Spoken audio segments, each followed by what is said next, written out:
this feeling which is rolling round in my brain. What can I do to make it all go away?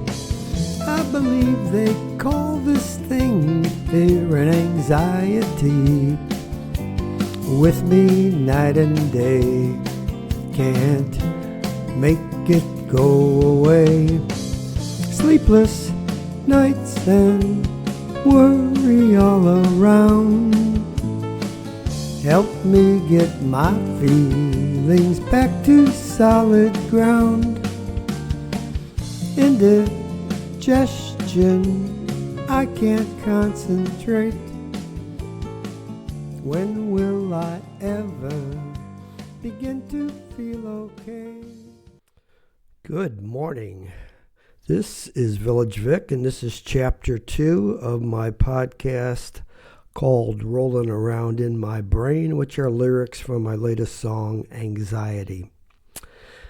Just briefly, I am a singer-songwriter. I've been an entrepreneur, businessman, actor, a lot of things in my life, but I am not a medical professional. So if you're experiencing serious depression, I would talk to your doctor. Well, the last episode, we talked about anxiety in young children, which can occur when they're not prepared for something new they are about to experience. That was my experience in kindergarten.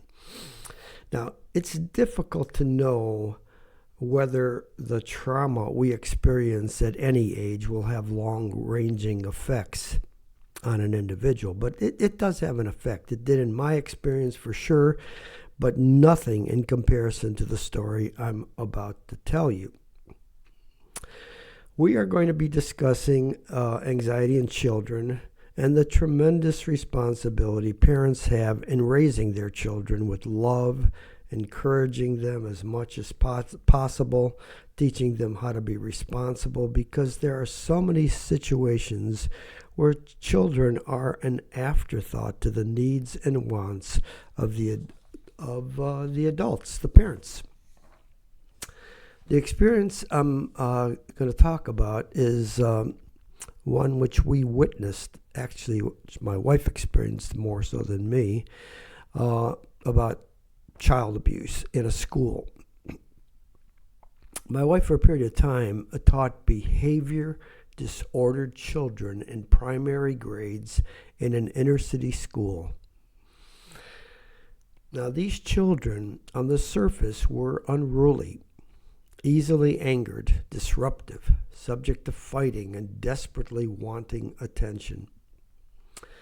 Then, as she began to know the children, it became more and more obvious that these children were filled with anxiety. You can only imagine the state these children were in. They were all in poverty, and I believe all were from single-parent households. But consider this. Consider not knowing where your next meal would come from. That's anxiety. My wife was repeatedly asked for food from the children. They were living also in environments where violence was common. That's anxiety.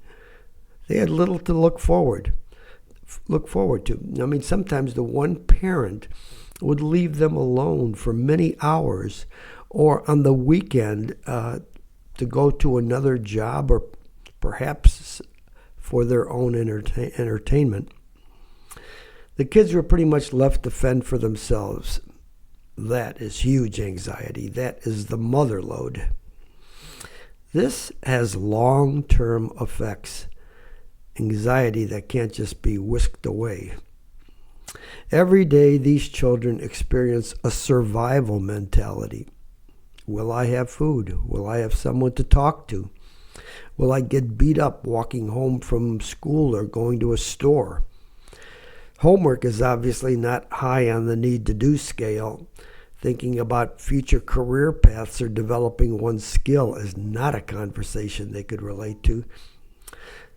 Survival is the conversation constantly, whether they're openly talking about it or not. It's there in the background. It's kind of similar to a soldier in combat when they come back from a war zone and they have post-traumatic stress syndrome.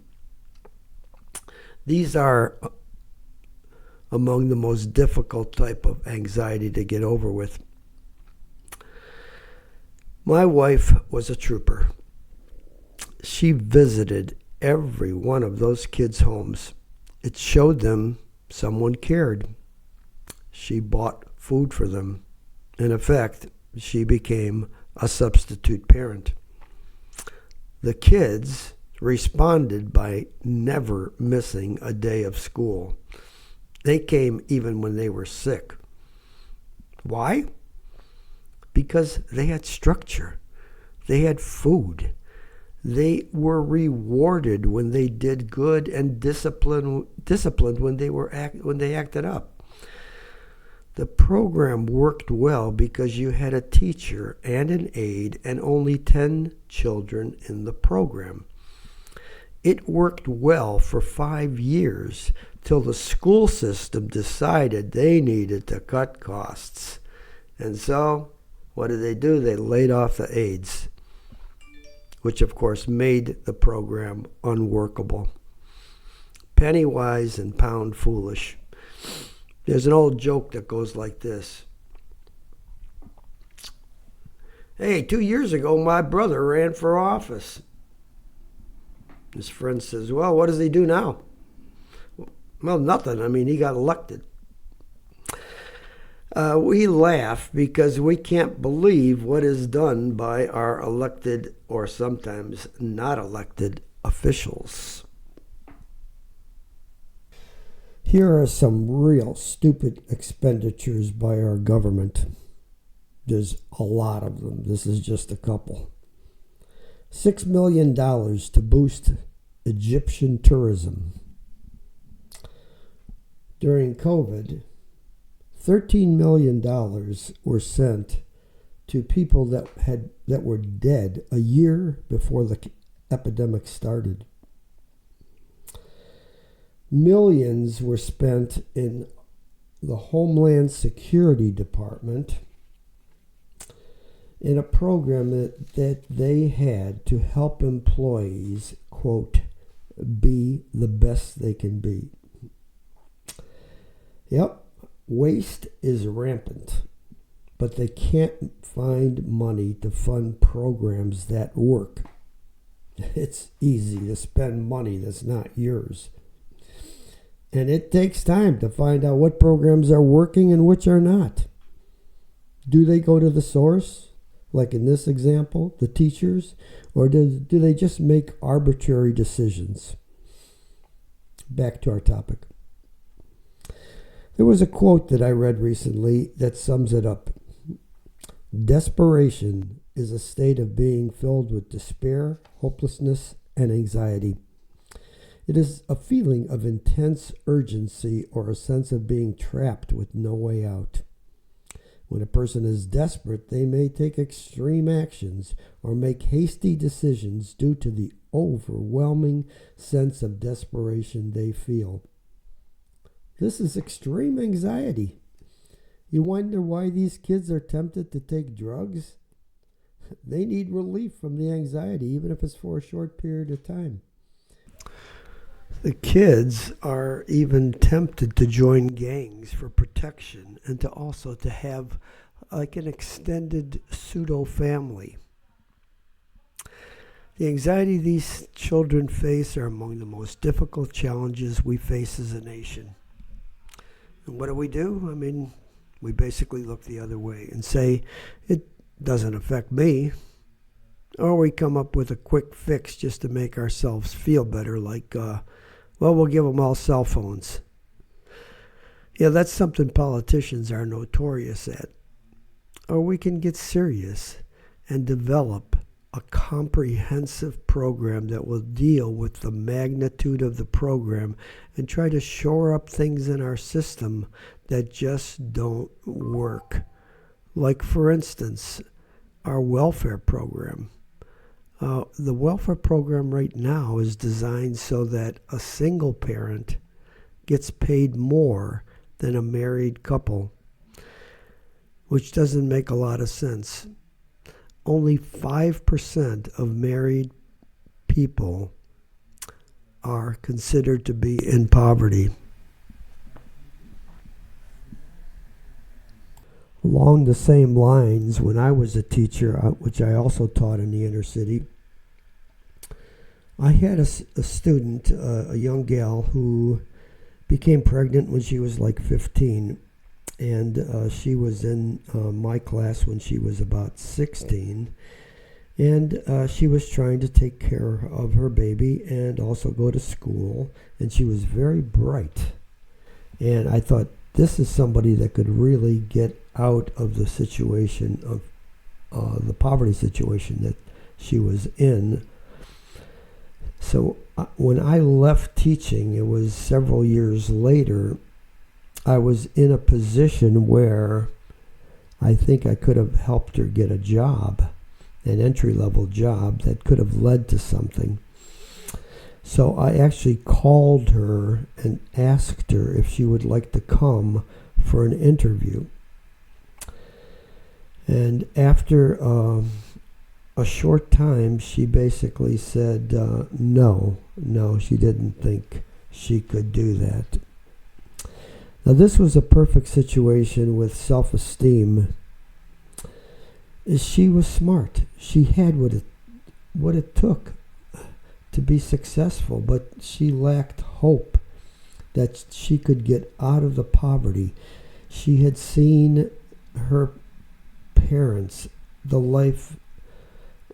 lifestyle of people around her, and she didn't see how she could fit in outside of that environment.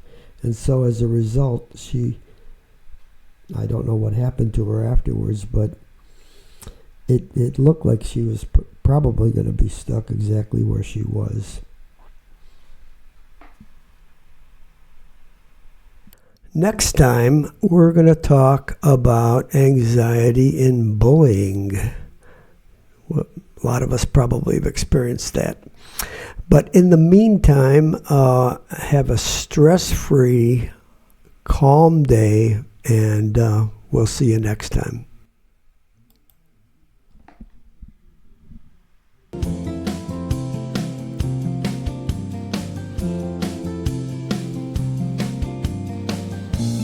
Now I'm ready to take the path to follow. Give me some help to hang on to.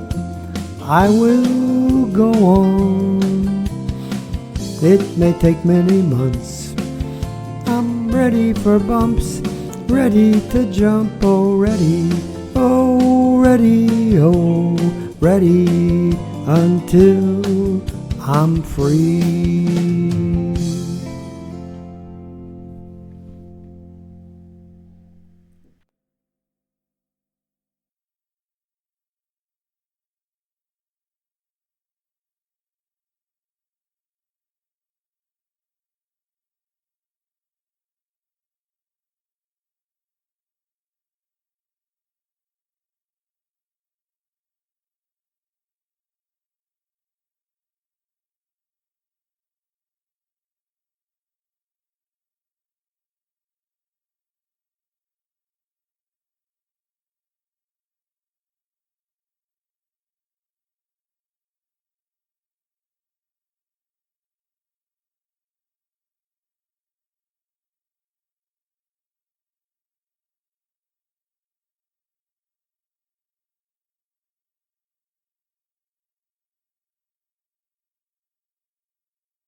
We need to get